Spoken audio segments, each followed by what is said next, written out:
আসসালামু আলাইকুম এভরিওয়ান, সবাইকে ওয়েলকাম জানাচ্ছি আমার চ্যানেলে। আজকে শেয়ার করব কি করে আমরা শাক সবজি, ফ্রুটস এবং মাছ মাংস সঠিক উপায়ে জীবাণুমুক্ত করতে পারি, তার উপরে একটা টিউটোরিয়াল। আশা করি অনেকেরই কাজে আসবে।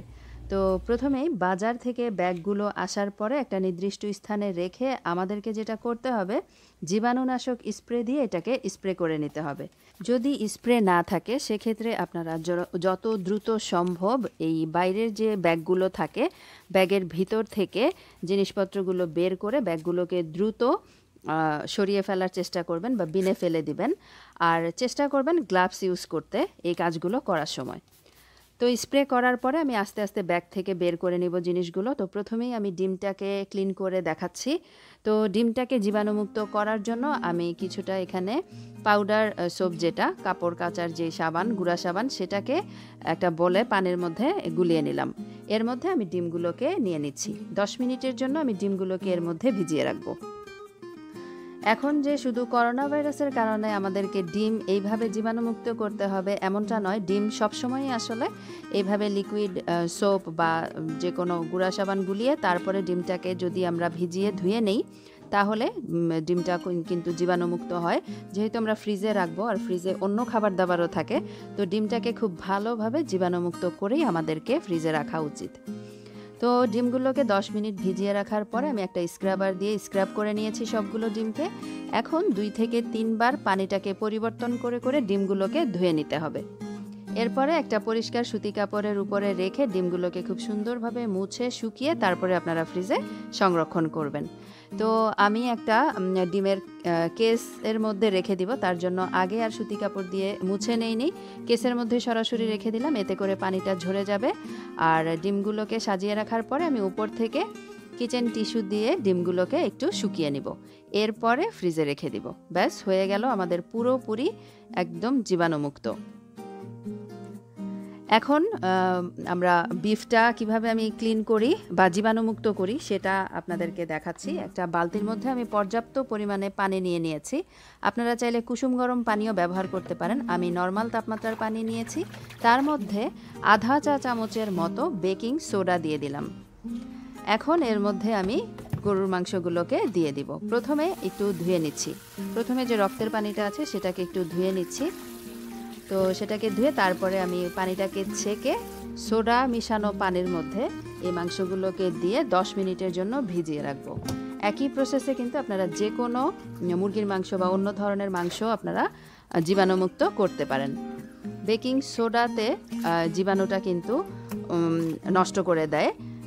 আর অনেকে আবার ভিনেগার দিয়ে জীবাণুটা ক্লিন করেন বলে, আসলে কিন্তু জীবাণু আসলে মুক্ত করা যায় না ভিনেগার দিয়ে। এটা ফরমালিন বা যে কোনো রাসায়নিক পদার্থকে মুক্ত করা যায়।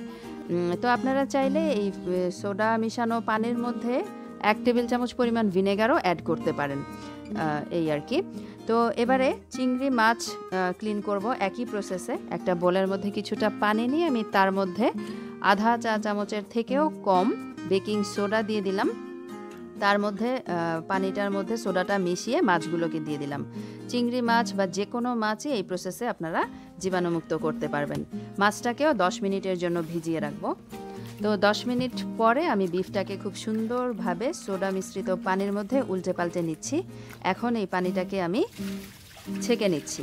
এরপরে আরও 2 থেকে 3 বার নর্মাল তাপমাত্রার পানি দিয়ে খুব ভালোভাবে এই বিফটাকে ধুয়ে নিতে হবে।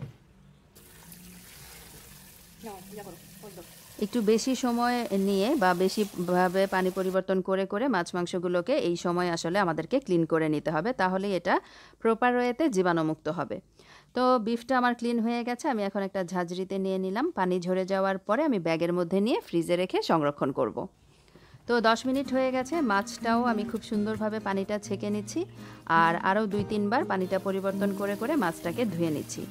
এরপরে চিংড়ি মাছের খোসা ছাড়িয়ে আমি আরও একবার ধুয়ে তারপরে ফ্রিজে সংরক্ষণ করব।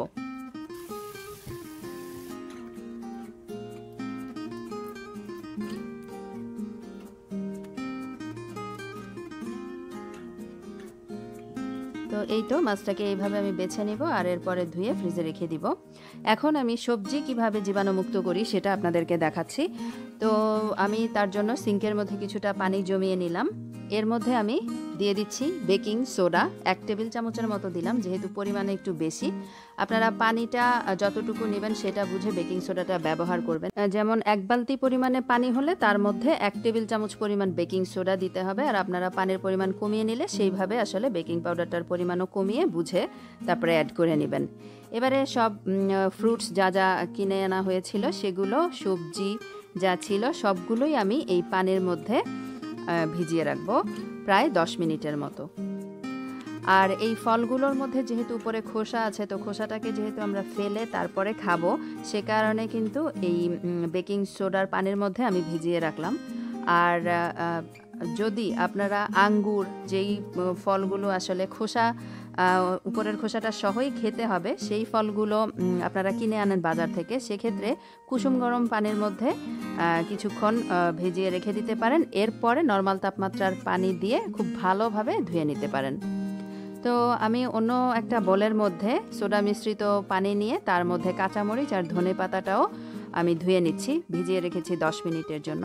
10 মিনিট পরে সবজিগুলোকে খুব ভালোভাবে ঘষে ঘষে আমি ধুয়ে তারপরে পানিটাকে ছেঁকে নিয়েছি। এখন আরও পরিষ্কার পানি দিয়ে, মানে রানিং ওয়াটার যেটা, কলটাকে ছেড়ে খুব ভালোভাবে এই পানির স্পিড দিয়েই সবজিগুলোকে আর ফলগুলোকে ধুয়ে নিতে হবে। এতে করে কিন্তু একদম প্রপার ওয়েতে জীবাণুমুক্ত হয়ে যাবে। সবগুলো সবজি আর ফল আমি খুব সুন্দরভাবে ধুয়ে নিচ্ছি। অনেকেই না জেনে সাবান মিশ্রিত পানিতে ফল মূল এবং শাকসবজি ভিজিয়ে রেখে ধুয়ে থাকেন, সেক্ষেত্রে কিন্তু খাদ্য গুণ নষ্ট হয়ে যায়। আর না জেনে যারা করেছেন তারা তো করেছেন, আশা করছি আমার আজকের ভিডিওটা দেখে অনেকেরই ভুল ধারণা ভেঙে যাবে। তো তারা আর সাবান মিশ্রিত পানিতে শাকসবজি বা ফলমূল ধুতে যাবেন না, এইভাবে বেকিং সোডা ব্যবহার করে তারপরে জীবাণুমুক্ত করে নেবেন। অন্যদিকে আমি কাঁচামরিচ ধনেপাতাটাও খুব ভালোভাবে ক্লিন করে নিয়েছি। অনেকের মনেই প্রশ্ন আসতে পারে যে কাঁচামরিচ বা ধনেপাতা ভিজিয়ে রাখলে খুব তাড়াতাড়ি নষ্ট হয়ে যায়, কিভাবে দীর্ঘদিন ভালো রাখবেন সেই প্রসেসটাও আমি দেখিয়ে দিব। তো সব কাজ করে নেওয়ার পরে কিন্তু অবশ্যই ভালোভাবে 20 থেকে 25 সেকেন্ড সময় ধরে হাতটাকে ক্লিন করে নিতে হবে। খুব ভালোভাবে হাত অবশ্যই ক্লিন করতে হবে। আমার মোটামুটি সবগুলো সবজি ধোয়া হয়ে যাওয়ার পরে আমি যেটা করেছি, একটা সুতি কাপড় বারান্দায় বিছিয়ে তার মধ্যে এগুলোকে নিয়ে নিয়েছি। আপনারা বারান্দায় না দিলে ঘরের ভিতরেও দিতে পারেন। আমি সুতি কাপড়ে এই কারণে নিয়েছি যাতে এর পানিটা শুকিয়ে যায়। তো সেম প্রসেসে কিন্তু আমি পেঁয়াজ, তারপরে আলু সব কিছুকেই একইভাবে সোডা মিশ্রিত পানির মধ্যে দিয়ে আমি জীবাণুমুক্ত করে নিয়েছি। এখন যেটা করতে হবে, একটা সুতি কাপড়ের সাহায্যে খুব ভালোভাবে সবজি আর ফলগুলোকে মুছে নিতে হবে। তারপরে শুকনা পলি ব্যাগে বা জিবলক ব্যাগে নিয়ে ফ্রিজে রেখে সংরক্ষণ করতে হবে, তাহলে কিন্তু দীর্ঘদিন পর্যন্ত ভালো থাকবে। পানি সহ যদি আমরা রাখি তাহলে কিন্তু দেখা যাবে যে খুব তাড়াতাড়ি সবজিগুলো নষ্ট হয়ে যাচ্ছে। আর আলু আর পেঁয়াজটাকে আমি এইভাবেই বারান্দায় কিছুক্ষণ রেখে দিব রোদের মধ্যে। একটু এটা যখন রোদে উপরে পানিটা খুব সুন্দরভাবে শুকিয়ে যাবে, তখন এগুলো আমি সুন্দরভাবে জায়গা মতো রেখে দিব। তো এই ছিল আমার আজকের আয়োজনে, আশা করছি অনেকেরই কাজে আসবে। আর ধনেপাতাটা আমি কিভাবে রাখছি, কাঁচামরিচটা বেশি দিন সংরক্ষণ করার জন্য বা ভালো রাখার জন্য, সেটা একটু শেয়ার করছি। ধনেপাতাগুলোকে একটা সুতি কাপড়ের উপর নিয়ে আমি টিস্যু দিয়ে খুব ভালোভাবে শুকিয়ে নিচ্ছি। আর ধনেপাতা কিভাবে দীর্ঘদিন সংরক্ষণ করে রাখা যাবে তার একটা ভিডিও কিন্তু আমার চ্যানেলে আছে, লিঙ্কটা এই ভিডিওর নিচে ডিসক্রিপশন বক্সে দেয়া থাকবে। আর এই ধনেপাতাটাকে আমি ফ্রিজের নর্মাল চেম্বারেই রাখবো। তার জন্য যেভাবে বক্সের মধ্যে রাখতে হবে সেটা একটু দেখিয়ে দিচ্ছি।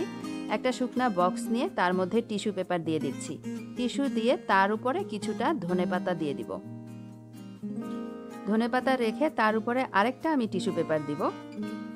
এইভাবে ভাজে ভাজে ধনেপাতা তারপরে টিস্যু পেপার দিয়ে রাখলে দেখা যাবে 2 সপ্তাহের মতো এই ধনেপাতাগুলো একদম ফ্রেশ থাকবে আর তাজা রেখে আপনারা খেতে পারবেন। একটুও পচেও যাবে না, নষ্টও হবে না।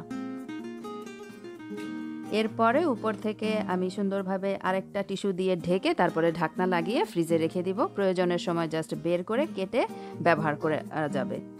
এবারে কাঁচামরিচটাও একই প্রসেসে আমি রাখবো। কাঁচামরিচটাও আমি খুব সুন্দরভাবে মুছে একদম পানিটাকে শুকিয়ে নিচ্ছি। আর কাঁচামরিচগুলোকে ধুয়ে আমি বোটাটা ছাড়িয়ে তারপরে ধুয়ে নিয়েছি, দেখতে পাচ্ছেন। বোটা সহ রাখলে কিন্তু কাঁচামরিচটা তাড়াতাড়ি পচে যায়, তাই বোটাটা ছাড়িয়েই রাখতে হবে।